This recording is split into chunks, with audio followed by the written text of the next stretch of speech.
好来，乡亲啊，继续要来讲这个中秋的项目，一定有蛤蟆、有辣之味。今年恐惊会较贵哦，因为主要的产地云林的大西受到气候的影响，产量只有3成。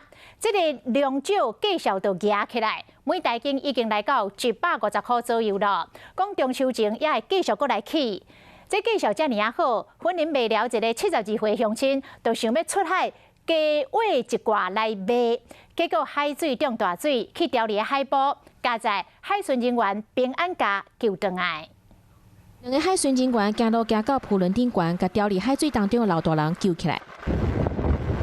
好在加在海巡人员真早就发现伊。海巡人员表示，70岁老大人是要去云林北寮出海口挖蛤蟆，无注意到满楼的时间。